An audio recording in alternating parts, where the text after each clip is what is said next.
আল্লাহ পাক রব্বুল আলামিন বলেন, ওয়াকাদা রাব্বুকা আল্লা তা'বুদু ইল্লা ইয়্যাহু ওয়া বিল ওয়ালিদাইনি ইহসানা। আল্লাহ পাক বলেন, ও আমার বান্দারা, তোমাদেরকে আমি আল্লাহ তাআলা চূড়ান্ত ভাবে আমি ফয়সালা করে দিয়েছি, আমি রবের ইবাদত করবা, অন্য কারো ইবাদত করতে পারবা না। আল্লাহর ইবাদত করতে হবে, অন্য কারো ইবাদত করা যাবে না, অন্য কারো উপাসনা করা যাবে না। আল্লাহ পাক রব্বুল আলামিন যেহেতু আমাদের সৃষ্টিকর্তা, তিনি যেহেতু আমাদের লালন পালনকারী, তিনি যেহেতু আমাদের লালনকারী সৃষ্টিকারী, এজন্য একমাত্র ইবাদত করলে আমরা কার ইবাদত করব? জোরে বলেন না, আরো জোরে বলেন না, কার ইবাদত করতে হবে?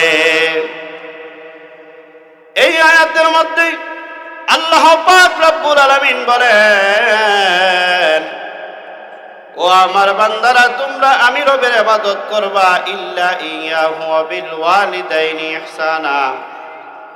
আমি আল্লাহর ইবাদতের পরে তোমাদের মা বাবার তোমরা খেদমত করবা, মা বাবার সঙ্গে সুন্দরজনক আচরণ করো, মা বাবার সাথে ভদ্রজনক নরম ব্যবহার করো। কার কথা জোরে বলেন না? ইম্মা ইয়াবলুগান্না ইনদাকাল কিবারা আহাদুহুমা আও কিলাহুমা ফালা তাকুল লাহুমা উফ। আল্লাহ পাক বলেন, মা বাবা উভয়ে যদি তোমাদের জীবদ্দশায় যদি তারা বেঁচে থাকে, অথবা বাবা বেঁচে নাই মা বেঁচে আছে, মা নাই বাবা আছে, তাহলে তোমরা তাদের সাথে এমন জনক আচরণ করো, ভদ্রজনক আচরণ করো। সামান্য উফ শব্দটি তোমরা উচ্চারণ করবা না। মা বাবার সাথে তোমরা ভালো ব্যবহার করবা, এমন কোনো রুক্ষ আচরণ করবা না যেই আচরণের কারণে মা বাবা কষ্ট পায়, মা বাবার মনে দুঃখ পায়, এরকম ব্যবহার তোমরা করবা না। ওয়াকুল লাহুমা কাওলান কারীমা ওয়ালা তানহারহুমা। আল্লাহ পাক আরো বলেন, মা বাবাকে কখনো ধমক দিয়ে কথা বলা যাবে না। কি দিয়ে কথা বলা যাবে না? জোরে বলেন না একটু। ধমকের সুরে কথা বলে কি বলে না? আল্লাহ পাক বলেছেন, ওয়ালা তানহারহুমা ওয়াকুল লাহুমা কাওলান কারীমা। তোমরা তোমাদের মা বাবার সাথে ভদ্রজনক ব্যবহার করো, নর্মজনক ব্যবহার করো। ওয়াহফিজ লাহুমা জানাহাজ যুল্লি মিনার রাহমা। ওয়াহফিজ লাহুমা, এমন ভাবে নর্ম আচরণ করো যেই আচরণের গুণে তারা একেবারে সন্তুষ্ট হয়ে যায়, তোমাদের প্রতি খুশি হয়ে যায়। জানাহুন শব্দের অর্থ মুফাসসিরে কেরামগণ বলেন, যেমন ভাবে একটা মুরগি তার বাচ্চাকে যেমন ভাবে তার পাখাটা মেলায়া দিয়ে যেমন ভাবে শীতের সময় অথবা অন্যান্য সময় যেভাবে আরাম করে বাচ্চাদেরকে ঢেকে নেয়, ওই রকম ভাবে তুমি লোক দেখানোর জন্য তোমার মা বাবার প্রতি রহম করবা না। লোক দেখানোর জন্য তোমার মা বাবাকে তুমি খেদমত করবা না। তোমার মা বাবার প্রতি তুমি রহম করবা একমাত্র, তাদের সেবা করবা একমাত্র আমি আল্লাহ এবং আল্লাহ রাসূলের খুশির জন্যই। জোরে বলেন সুবহানাল্লাহ। আমার ভাইয়েরা, বন্ধুরা আমার, আল্লাহ পাক রব্বুল আলামিন এরপর বলেন, ওয়াকুর রব্বিরহামহুমা। পড়েন না, ওয়াকুর রব্বিরহামহুমা কামা রাব্বায়ানি সগীরা। ও আমার বান্দারা, তোমাদের মা বাবা যদি বেঁচে থাকে তাদের সাথে ভালো আচরণ করো, তাদের সাথে নরম ব্যবহার করো। তোমার মা বাবা যদি দুনিয়া থেকে চলে যায় তাহলে তাদের জন্য দোয়া করো। এই রকম ভাবে আল্লাহ পাক শিখায়া দিলেন, ওয়াকুর রব্বিরহামহুমা কামা রাব্বায়ানি সগীরা। আয় আল্লাহ,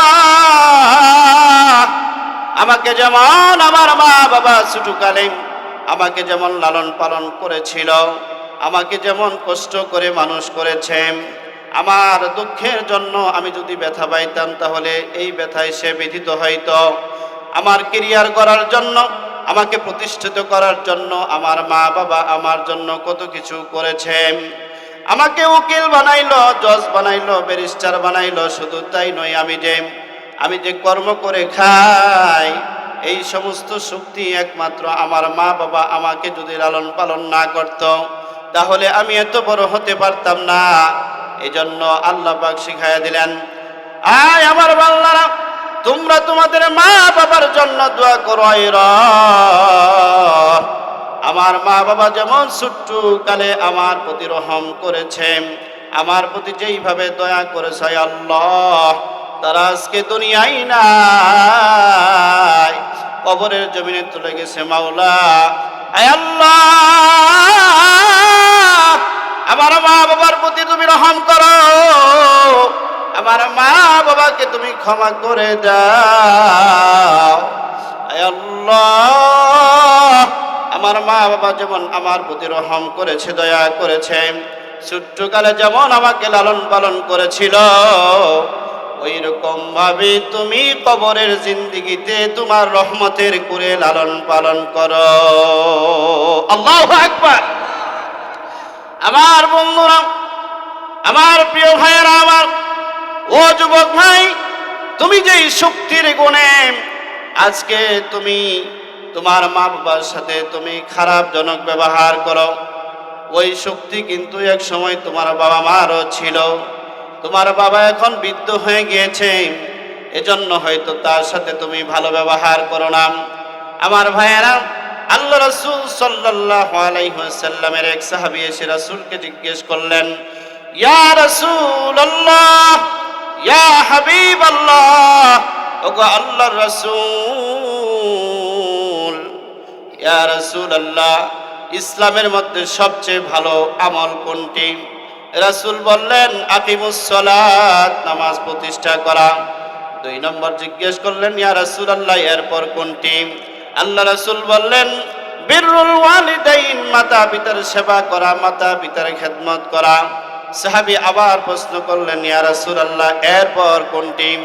আল্লাহ রাসূল বললেন, বিররুল ওয়ালিদাইন, মাতা পিতার সেবা করা। সুবহানাল্লাহ।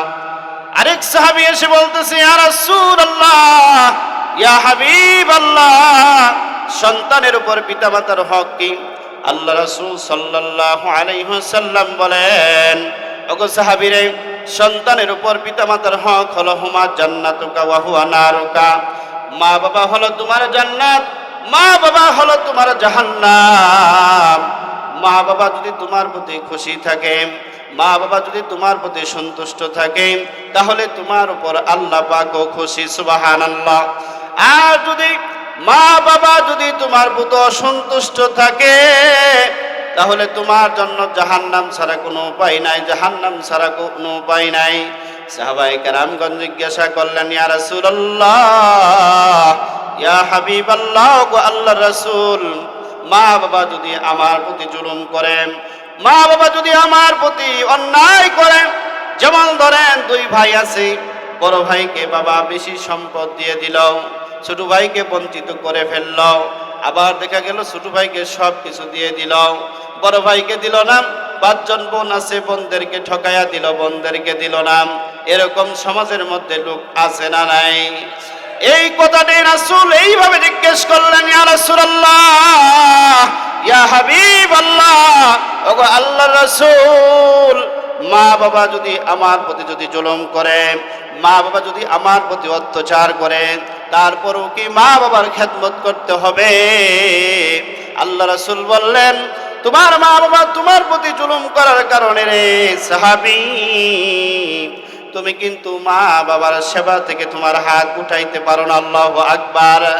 মা বাবা যতই নাফরমানি করুক না কেন, মা বাবা তোমার প্রতি জুলুম করুক না কেন, মা বাবা তোমাকে কিছুই দিল না, ব্যাংক ব্যালেন্স দিল না, টাকা পয়সা দিল না, মা তোমাকে দেখতে পারে না, বাবাও তোমার সাথে দূর দূর ছেই ছেই করে, তোমার সাথে দুর্ব্যবহার করে, তারপরেও তোমার বাবা মার সাথে তুমি সুন্দরজনক ব্যবহার করবা। এটা কার কথা জোরে বলেন না? আমার ভাইয়েরা, মা বাবার দোয়া আল্লাহ পাক কবুল করে নেন, মা বাবার দোয়া আল্লাহ তাআলা কবুল করে নেন। এরকম ভাবে ফকিহুল্লাহ আবুল্লাহ সমরকন্দি রহমাতুল্লাহি আলাই তানবীহুল গাফিলিন কিতাবের মধ্যে একটা ঘটনা নিয়ে আসছেন আমার ভাইয়েরা। আল্লাহ রাসূলের যুগে একজন সাহাবী ছিলেন হযরতে আলকামা রাদিয়াল্লাহু তাআলা আনহু। সাহাবীর নাম কি? হযরতে আলকামা রাদিয়াল্লাহু তাআলা আনহু। মৃত্যুর সময় একেবারে মুমূর্ষু অবস্থায় তার পাশে বসে বসে সাহাবায়ে কেরামগণ বারবার বলতেছে, ও আলকামা তুমি পড়ো লা ইলাহা ইল্লাল্লাহ, ও আলকামা তুমি পড়ো লা ইলাহা ইল্লাল্লাহ। আল্লাহ ছাড়া কোনো মাবুদ নাই, আল্লাহ ছাড়া কোনো উপাস্য নাই। কিন্তু আলকামা কিন্তু কালেমা পড়তে পারে না, আলকামার জবান দিয়ে কালিমা বাহির হয় না। সাহাবায়ে কেরামগণ দূর দিয়ে রাসূলের দরবারে চলে গেলেন। ইয়া রাসূলুল্লাহ, ইয়া হাবিবাল্লাহ, ওগো আল্লাহর রাসূল, আপনার সাহাবী আলকামা কালিমা পড়তে পারে না। আল্লাহ রাসূল বললেন, ওগো আমার সাহাবীরা রে, আলকামা যদি কালিমা না পড়তে পারে মৃত্যুর সময়, তাহলে তো বেঈমান হয়ে মারা যাবে, ঠিক কিনা জোরে বলেন। এইভাবে বলার পরে সাহাবায়ে কেরামদেরকে বললেন, বিশেষ করে বেলাল রাদিয়াল্লাহু তাআলা আনহুকে বললেন, ওরে বেলাল, ও বেলাল যাও আলকামার বাড়িতে চলে যাও, যায় দেখো তার মা বাবা জীবিত আছে নাকি। যদি মা বাবা থাকে তাহলে আমার সাথে সাক্ষাৎ করতে বলো। সাহাবায়ে কেরাম বাড়িতে যাওয়ার পরে দেখতে পেলেন বাবা নাই কিন্তু মা আছে, কিন্তু মাটা হলো অনেক বৃদ্ধ মানুষ, বয়সের ভারে বিছনা থেকে উঠতে পারে না। আল্লাহ রাসূল সাল্লাল্লাহু আলাইহি সাল্লামের কাছে এসে বলতেছেন, ইয়া রাসূলুল্লাহ ওয়া ইয়া হাবিবাল্লাহ, ওগো আল্লাহর রাসূল, আলকামার বাবা তো অনেক দিন আগে দুনিয়া থেকে বিদায় হয়ে গিয়েছে, কিন্তু আলকামার মা দুনিয়াতে বেঁচে আছে গো রাসূলুল্লাহ। ইয়া রাসূলুল্লাহ, ইয়া হাবিবাল্লাহ, আলকামার মা আছে ঠিক হয়, কিন্তু মাটা হলো বৃদ্ধ মানুষ, বয়সের ভারে বিছনা থেকে উঠতে পারে না। আল্লাহ রাসূল সাল্লাল্লাহু আলাইহি সাল্লাম বললেন, ও বেলাল রে, যদি আলকামার মা বয়সের ভারে আসতে না পারে তাহলে আমি নবীজি স্বয়ং চলে যাব। বলেন না আল্লাহু আকবার। আজকে বর্তমান দেখা গেল সমাজের মধ্যে এমন অবস্থা, যদি একজন চেয়ারম্যান হয়ে যায়, একজন গরিবের সাথে কেন আমি মুসাফা করব? কথা বলেন ঠিক কিনা? একজন যদি এমপি হয়ে যায়, আমি কেন মুসাফা করব? মাওলানা হয়ে গিয়েছে, মুফতি হয়ে গিয়েছে, কেন আমি তার সাথে মুসাফা করব? কেন আমি আগে তাকে সালাম দেব? ওই ব্যক্তি আমাকে আগে সালাম দেবে। ও আমার ভাই, এই লোকগুলি যখন নির্বাচনের আগে দেখবেন যখন পাশ করে নাই, তখন মানুষের দ্বারে দ্বারে যাইয়া এইভাবে সালামের কোনো অভাব ছিল না। কথা বলেন ঠিক কিনা? ও যুবক ভাই, নবীজির আদর্শকে তুমি গ্রহণ করো, নবীজির আদর্শকে তুমি লালন করো। তোমার অন্তরে যদি আল্লাহ রাসূলের আদর্শকে লালন করতে পারো, তাহলে তোমার জীবনটা ধ্বংস হয়ে যাবে, বলেন না, তাহলে তোমার জীবনটা ধন্য হয়ে যাবে, বলেন না আল্লাহু আকবার। আরো জোরে বলেন আল্লাহু আকবার। আমার ভাইরা বলতেছিলাম, আল্লাহ নবীজি সাল্লাল্লাহু আলাইহি সাল্লাম যখন আলকামার মাকে যখন ডাকলেন, আলকামার মা নবীজির দরবারে আসলেন। নবীজি তখন বললেন, ও আলকামার মা, তুমি বলো না তোমার আলকামা যে এত বড় বুজুর্গ মানুষ, সেই কখনো নামাজ ছাড়ে নাই, এমন ভাবে ইবাদত করেছে, আলকামা কখনো জীবনে এক ওয়াক্ত নামাজও ছাড়ে নাই। আল্লাহর বুজুর্গ একজন বান্দা ছিলেন। আলকামা মানে তোমার সন্তান মৃত্যুর সময় কেন কালিমা পড়তে পারে না, আমাকে একটু বলো না। আলকামার মা তখন অজুরে কান্নাকাটি করতেছে, চোখের পানি ছেড়ে দিয়ে বলতেছে, ও হুজুর, ইয়া রাসূলুল্লাহ, ইয়া হাবিবাল্লাহ, আমি আমার সন্তানকে ক্ষমা করব না, আমি আমার সন্তানকে মাফ করব না। এইভাবে যখন বলল, আল্লাহ রাসূল তখন সাহাবায়ে কেরামদেরকে বললেন, ও বেলাল, ও আমার সাহাবীরা রে, যাও তোমরা লাকড়ি নিয়ে আসো, লাকড়ির মধ্যে আগুন ধরিয়ে দাও, ওই আগুনের মধ্যে আলকামার মার সামনে নিক্ষেপ করো। আলকামাকে বলেন না আল্লাহু আকবার। আল্লাহ রাসূল বললেন, ওগো বেলাল রে, ওগো আমার সাহাবীরা, আলকামাকে আগুনের মধ্যে নিক্ষেপ করে দাও, আলকামা আগুনে পুড়ে যাক, ভস্ম হয়ে যাক। কারণ যদি কালেমা নসিব নাই হয়, তাহলে তার তো কপালে জাহান্নাম ছাড়া কোনো উপায় নাই। আর দুনিয়াতে যদি পুড়ে শেষ করে দেওয়া হয়, হয়তোবা তার জন্য কিছুটা শাস্তি লাঘব হতে পারে। এইভাবে যখন বললাম, আলকামার মা তখন কথাটা শুনিয়া দু চোখের পানি ছেড়ে দিয়া তখন বলতেছে, ইয়া রাসূলুল্লাহ, ইয়া হাবিবাল্লাহ, ওগো আল্লাহ রাসূল, এই সিদ্ধান্ত আপনি নিবেন না, এই সিদ্ধান্ত আপনি গ্রহণ করবেন না গো রাসূল। কারণ আমি মা, আমার সামনে আমার সন্তানকে আপনি লাকড়ির মধ্যে পোড়াইয়া মারবেন, এটা আমি কখনো বরদাস্ত করতে পারবো না। সুবহানাল্লাহ। এজন্য আমার মায়েরা, তখন আলকামার মা আলকামাকে মাফ করে দিল।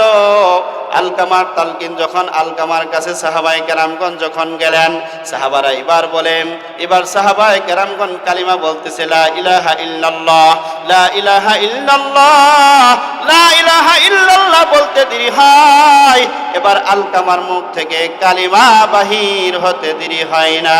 সুবহানাল্লাহ।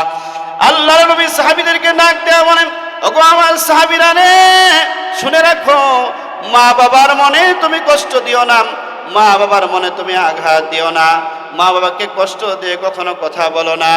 মা বাবা যদি নারাজ হয়ে যায় আর তুমি যদি মক্কা মদিনার ইমাম হও, তারপরেও আল্লাহ পাক তোমাকে ক্ষমা করবে না। কথা বলেন ঠিক কিনা? মা বাবার কথা মতো যেজন চলে না, আল্লাহ নবীজির দয়া তারা পাবি না। হায়রে, আল্লাহ নবীজির দয়া তারা পাবি না। মা বাবা অতি আপন, মা বাবাই কর যতন, মা বাবাই অতি আপন, মা বাবাই কর যতন। তিন কথার সাথী পায়া ভুইলা যায় না, আল্লাহ নবীজির দয়া তারা পাবি না। হায়রে, আল্লাহ নবীজির দয়া তারা পাবি না। একটু জিকির করেন, লা ইলাহা।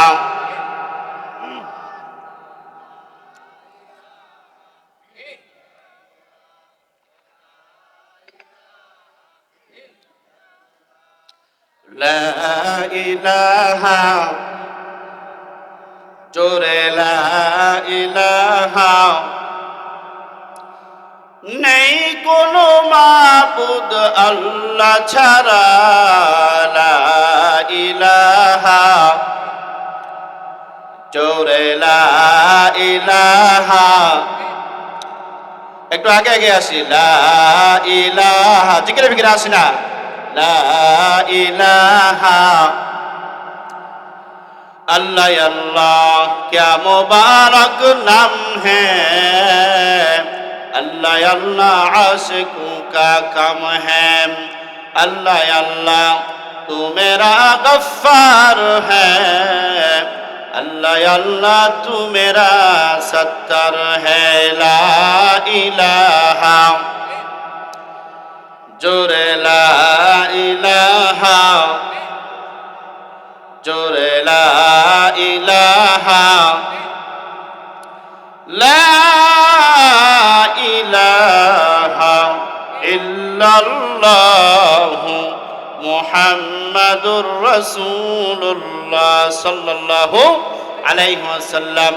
আমার ভাইয়েরা, বন্ধুরা আমার, ও যুবক ভাইয়েরা, তোমরা যাকে মাকে কষ্ট দিয়ে কথা বলো, তোমরা যাকে বাবাকে আঘাত দিয়ে কথা বলো, শুনে রাখো, মা বাবাকে তোমরা যদি কষ্ট না দাও, মা বাবার মনে যদি তোমরা আঘাত না দাও, মা বাবাকে যদি কষ্ট না দাও, তাহলে হাকিমুল উম্মত আশরাফ আলী থানভী রহমাতুল্লাহি আলাইহি তিনি বলেন, মা বাবার যদি কেউ খেদমত করে, মা বাবাকে যদি কেউ স্নেহ করে, সম্মানজনক আচরণ করে, তাহলে আল্লাহ পাক তাকে, ওই সন্তানকে 5টা পুরস্কারে পুরস্কৃত করবেন। সুবহানাল্লাহ।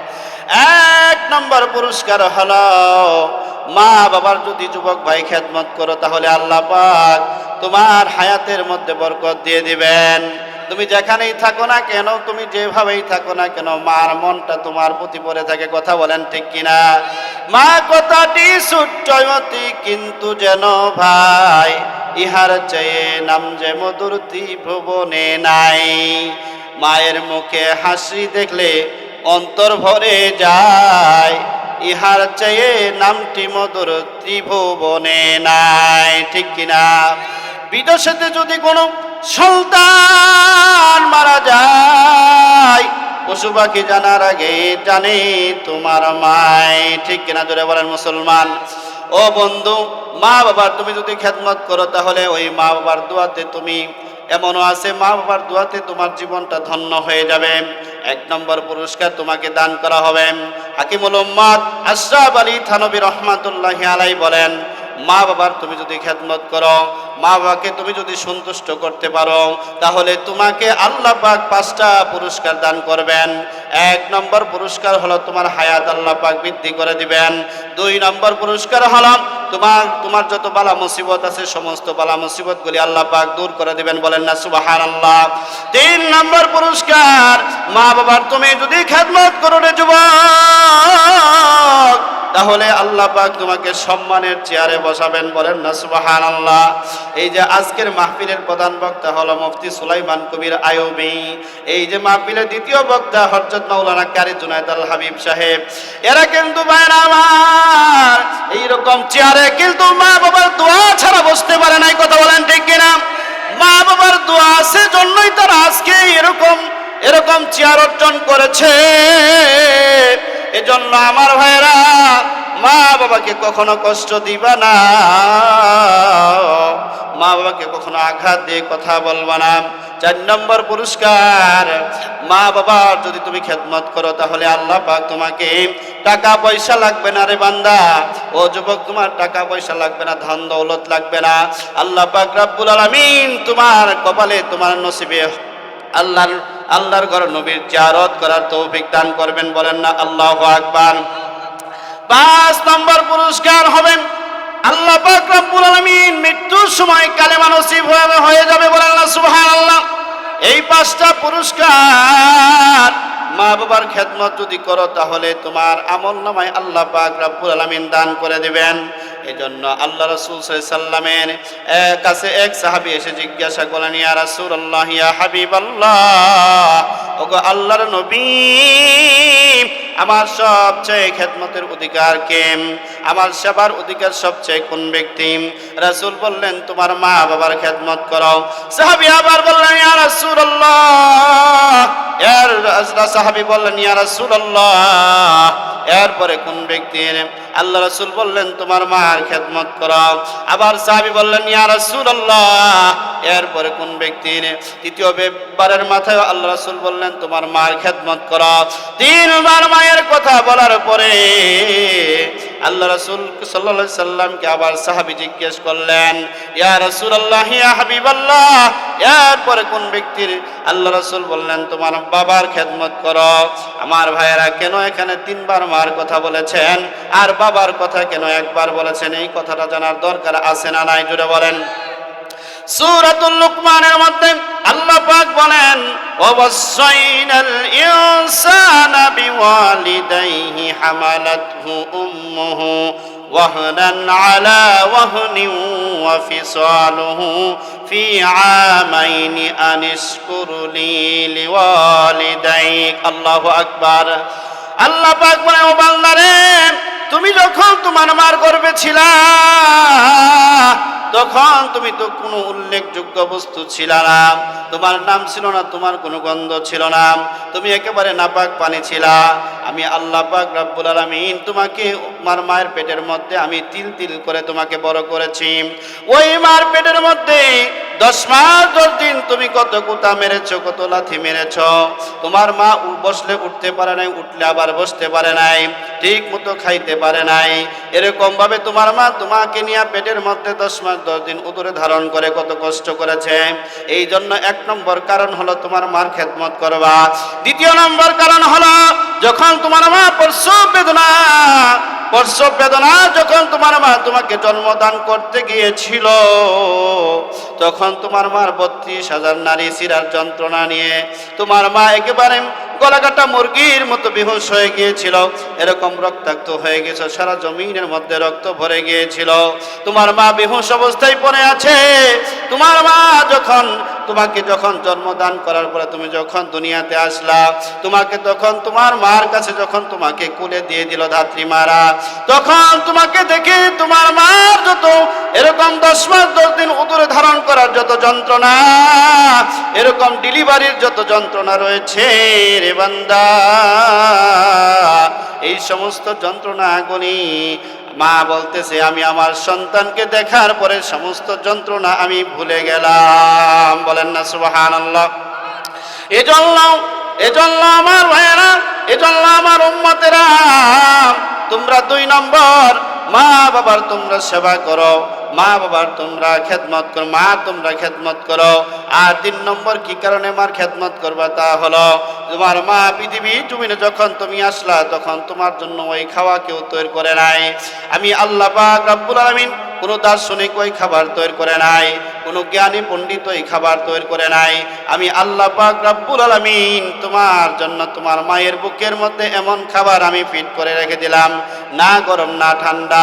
বেশি গরম দিলে তোমার মুখটা পুড়ে যাবে, আবার বেশি যদি ঠান্ডা হয়ে যায় তারপরেও তোমার ঠান্ডা লেগে যাবে। ও বান্দা, আমি আল্লাহ পাক রব্বুল আলামিন তোমার মায়ের বুকের মধ্যে আমি আল্লাহ তাআলা 50,000 বছর আগে আমি তোমার রিজিক সৃষ্টি করলাম। সুবহানাল্লাহ। এজন্য আল্লাহ রাসূল বলেন সাহাবায়ে কেরাম তোমরা মা বাবার মার খেদমত করো। এরকম ভাবে 3 বার বলার পরে বাবার কথা বলেছেন, মার হক বেশি কথা বলেন ঠিক কিনা? মায়ের কথা, মার মনে কখনো কষ্ট দেওয়া যাবে না। হাদিসের মধ্যে আছে মা বাবা হলো জান্নাতের মাধ্যস্থানের দরজা। বলেন না আল্লাহু আকবার। জান্নাতের মাঝখানের দরওয়াজা। রাসূল বললেন ও আমার সাহাবী, তুমি ইচ্ছা করলে তোমার মা বাবাকে খেদমত করে তুমি সেই দরজাটা হেফাজত করতে পারো, ইচ্ছা করলে ওই দরজাটা তুমি নষ্ট করে ফেলতে পারো। এজন্য আমার ভাইয়েরা, মা বাবার মনে কখনো কষ্ট দেওয়া যাবে না, মা বাবার মনে কখনো আঘাত দেওয়া যাবে না। মা বাবার মনে যদি কষ্ট দেন তাহলে আল্লাহ পাক রব্বুল আলামিন নারাজ হয়ে যান। এরকম আল্লাহর ওলি বাইজিদ বুস্তামি রহমাতুল্লাহি আলাইহি, তিনি কত বড় আল্লাহর ওলি হয়েছেন তার একটাই কারণ, সে মার খেদমত করেছিল। উনি কিন্তু মার দোয়া ছাড়া এত বড় আল্লাহর ওলি হতে পারে নাই। সুলতানুল আরিফিন যাকে বলা হয়, কথা বলেন ঠিক কিনা? হযরত বাইজিদ বুস্তামি রহমাতুল্লাহি আলাইহি গভীর রজনীতে মা বাইজিদ বুস্তামিকে বলতেছে, ও বাবা রে, আমার পানির পিপাসা লেগেছে, তুমি আমাকে একটু পানি খাওয়াও না। বাইজিদ বুস্তামি এরকম মরুভূমির এলাকার মধ্যে কোথায় পানি পাবেন? ঘরের মধ্যে পানি খোঁজাখুঁজি করলেন, এই লোটার মধ্যে পানি দেখে পানি নাই, ওই লোটার মধ্যে পানি দেখে পানি নাই, কোথাও পানি নাই। মা যে আমার এখন পানি খাবে, গভীর রজনীতে উঠে মা যে আমার পানি চাইল, মাকে আমি কেমন করে আমি পানি খাওয়াবো? এই কথা ভেবে বাইজিদ বুস্তামি রহমাতুল্লাহি আলাইহি তখন ঘর থেকে মার পানি খাওয়ানোর জন্য বাহির হয়ে যায়। এরকম মরুভূমির বান্দরে আমার ভাইয়েরা, কুয়া ছাড়া কোনো বুদ্ধি নাই, অনেক দূরে একটা কুয়া, ওই কুয়া থেকে একটা এরকম ভাবে লোটা দিয়ে সামান্য কিছু 1 গ্লাস পানি সে বাইজিদ বুস্তামি রহমাতুল্লাহি আলাইহি তখন মার শিয়রের ধারে নিয়ে আসে তিনি, যখন শিয়রের ধারে নিয়ে এসে তিনি দাঁড়ায় গেলেন, দেখতে পেলেন মা ঘুমিয়ে গেছে। মা তো ঘুমিয়ে গেছে, এখন যদি এই 1 গ্লাস পানি খাওয়ানোর জন্য মাকে যদি আমি ডাক দেই, মা তুমি পানি খাও, তাহলে মার তো ঘুম ভেঙে যাবে, মার তো কষ্ট হয়ে যাবে। না না না, আমি আমার মাকে ডাকতে পারি না, আমার মাকে যদি আমি ডাকি তাহলে মার ঘুম ভেঙে যাবে, তার মানে মার মনের মধ্যে কষ্ট হয়ে যাবে, আমি ডাকবো না। এই কথা ভেবে বাইজিদ বুস্তামি রহমাতুল্লাহি আলাইহি এরকম ভাবে সারা রাত মার শিওরে পানি নিয়ে জেগে জেগে দাঁড়িয়ে রইলেন। বলেন না আল্লাহু আকবার। মা ঘুমায় রইলেন। ফজর নামাজের সময় আসসালাতু খায়রুম মিনান নাওম, আসসালাতু খায়রুম মিনান নাওম। আল্লাহু আকবার। মুয়াজ্জিন যখন আযান দেয় তখন মার ঘুম ভেঙে যায়। মা বলতেছে, হঠাৎ করে যখন বাইজিদ বুস্তামির মুখের চেহারার দিকে যখন মার চেহারা পড়ে গেল, মা দেখতেছে বাইজিদ বুস্তামি 1 গ্লাস পানি নিয়ে তার শিয়রে দাঁড়ানো রয়েছে। তখন মা বলতেছে, বাবা রে, সারা রাত কি তুমি ঘুমাও নাই? এইভাবে তুমি কি দাঁড়িয়ে রয়েছিলা? ও বাবা, তুমি কি ঘুমাও নাই? তুমি কি 1 মুহূর্তের জন্য ঘুমাও নাই? তখন বাইজিদ বুস্তামি বলতেছে, মা গো, আমি যদি ঘুমায়া যাই আর যদি গভীর রজনীতে উঠে যদি আপনি পানি খোঁজ করেন আর আমি যদি বাইজিদ আপনাকে পানি না দিতে পারি তাহলে তো আপনার কষ্ট হবে, আপনি তো আঘাত পেয়ে যাবেন। ওই জন্য আমার মা, আমি সারা রাত এইভাবে জেগেছিলাম, এই জন্য আপনার শিওরে আমি পানি ধরে রেখেছিলাম। বাইজিদ বুস্তামির মা তখন বলতেছে, বাবা গো, তুমি আজকে যেই কাজটা আমার জন্য করলা, আমার মার অন্তরটা ঠান্ডা হয়ে গিয়েছে, আমার মা কলিজাটা আমার ঠান্ডা হয়ে গেছে রে বাবা, আমার কলিজাটা একেবারে ভরে গেছে। তোমার জন্য আমার দোয়া, তোমার জন্য আমার দোয়া। আয় রব, তখন বাইজিদ বুস্তামির মা এরকম ভাবে দুহাত তুলে আল্লাহর দরবারে বলে, আয় রব, আয় আল্লাহ তাআলা, আয় রব্বুল আলামিন, ইয়া আকরামুল আকরামিন, আজকে বাইজিদ বুস্তামি অর্থাৎ আমার কলিজার টুকরা সন্তান বাইজিদ আমার জন্য যে কাজটা করলো, আয় রব্বুল আলামিন, আকরামুল আকরামিন, তুমি তোমার বাইজিদের প্রতি খুশি হয়ে যাও। আমি মা দোয়া করতেছি আমার বাইজিদ যেন বিশ্বের মধ্যে নাম করা একজন আল্লাহর ওলি হয়, সুলতানুল আরিফিন বানায়া দাও। আল্লাহু আকবার। মার দোয়া কবুল হয়ে গেল। আমার ভাইয়েরা, বন্ধুরা, আমার জন্য মার দোয়া কবুল হলে আমার ভাইয়েরা, আল্লাহ পাক রব্বুল আলামিন আপনার কপালে অনেক ভালো রেখেছেন, কারণ মা বাবার দোয়া ছাড়া কেউ আগাইতে পারে নাই। মা বাবার মনে কখনো কষ্ট দিবেন না, বিবির কথা শুনে মাকে কখনো আঘাত দিবেন না। ওই বুড়া বুড়ি অর্থাৎ এই মা যখন যুবক ছিল তখন অনেক শক্তি ছিল, আপনাকে কামাই করে রোজগার করে মাথার ঘাম পায়ে ফেলে আপনাকে খাওয়া। এখন ওই বাবা মা কিন্তু বুড়া হয়ে গেছে, বৃদ্ধ হয়ে গিয়েছে। এই বাবা মা কিন্তু আপনাকে কত কষ্ট করে মানুষ করেছে, এখন তাকে আপনি মর্যাদা দিতে চান না। আপনাকে প্রতিষ্ঠিত করার জন্য কতই না মেহনত করেছে, আপনার খেদমত করেছে, কত কিছু করেছে আমার ভাইয়েরা। এই জন্য আমার মনে কখনো কষ্ট দেওয়া যাবে না। আমাদের একটি ঘটনা শুনেন তাহলে। মার দোয়া যে আল্লাহ পাক রব্বুল আলামিন কবুল করে নেন। হযরত মুসা কালিমুল্লাহ নাম শুনছেন? হযরত মুসা কালিমুল্লাহর নাম শুনছেন? একটু জিকির করেন, লা ইলাহা লা ইলাহা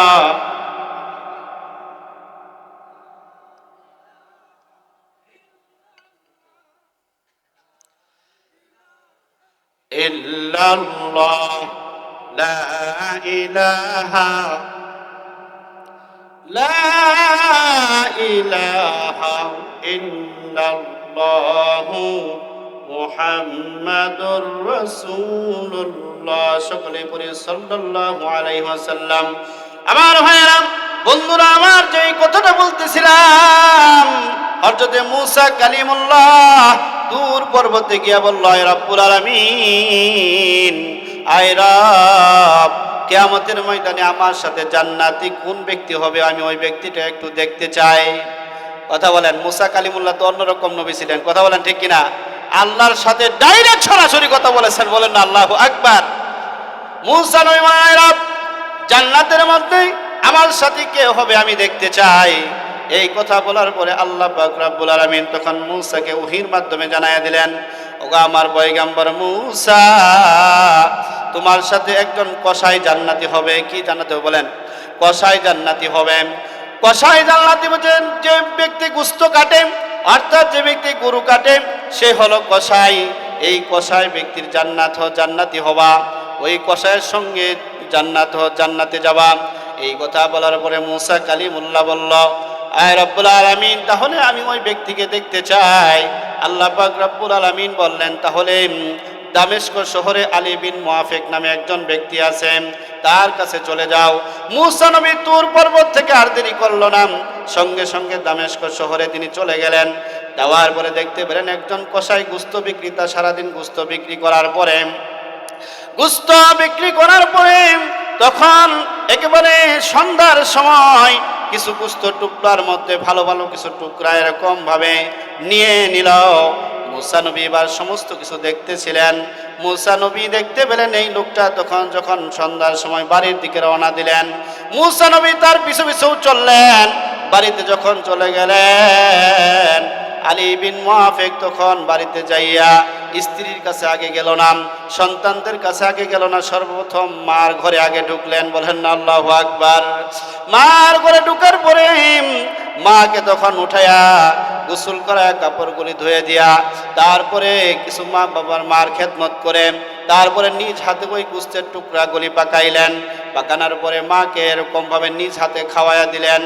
এরকম খাওয়ানোর পরে মুসা নবী দেখতে পেলেন, মুসা নবী দেখতে পেলেন আলী বিন মুআফিকের মা এরকম দুই হাত তুলে কেমন জানি আল্লাহর দরবারে কি যেন গুনগুন করে বলে। এই সমস্ত দেখার পরে মুসা নবী তখন কাছে গিয়ে বললেন, ও আলী বিন মুআফিক, এই যে বৃদ্ধ মহিলাটিকে, তাকেও তো চিনলাম না, আবার এই যেরকম ভাবে দোয়া করতেছে, এই দোয়া করার কারণ কি, কিভাবে, কি মনে মনে কি বলে আমি তো বুঝলাম না। তখন আলী বিন মুআফিক বলে, হুজুর, এই যে বৃদ্ধ মহিলাটিকে দেখতে পাচ্ছেন ইনি হলেন আমার মা। আর যে খাওয়া দাওয়ার পরে আমার মা আমার প্রতি খুশি হইয়া আমার মা দুই হাত তুলে দোয়া করে, আই রব, বনি ইসরাইল যেমন আর মুসা অর্থাৎ মুসা কালিমুল্লাহ আমাদের হলো নবী, কিয়ামতের ময়দানে যার সুপারিশ ছাড়া জান্নাতে যাওয়া যাবে না। আয় আল্লাহ তাআলা, আমার সন্তান আলীকে তুমি এই জামানার মুসা নবীর সাথে তুমি জান্নাত দান করিও, তারা যেন একসঙ্গে জান্নাতের মধ্যে থাকতে পারে। বলেন না আল্লাহু আকবার। মুসা নবী আশ্চর্য হইয়া বলে, হাই রে হাই হাই, মা দোয়া কেমন করে কবুল হয়ে যায়, হাই রে মার দোয়া কেমন করে কবুল হয়ে যায়। তখন বলতেছে, ও ভাই আলী বিন মুআফিক, তুমি কি আমাকে চিনো নাকি? বলতেছে, না হুজুর, আমি তো চিনি না। বলতেছে, মুসা নবী বলে, আমি তো বনি ইসরাইলের নবী মুসা। বলেন না আল্লাহু আকবার।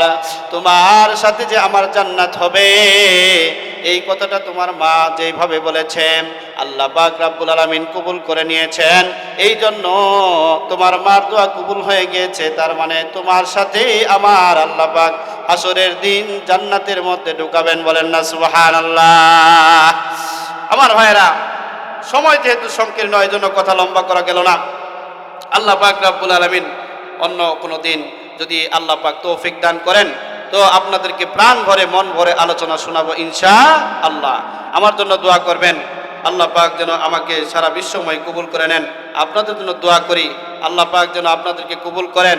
এই মাহফিলের যত কিছু আয়োজক কমিটি আছে এবং কি এই মসজিদে যত কমিটিবৃন্দ আছে, এলাকাবাসী আছে, তাদের জন্য আমরা প্রাণ খুলে দোয়া করব। আল্লাহ পাক যেন তাদের হায়াতের মধ্যে, মালের মধ্যে, রিজিকের মধ্যে বরকত নসিব করেন। জোরে বলেন আমিন। আরো জোরে বলেন আমিন। ওয়া আখির দাওয়ানা।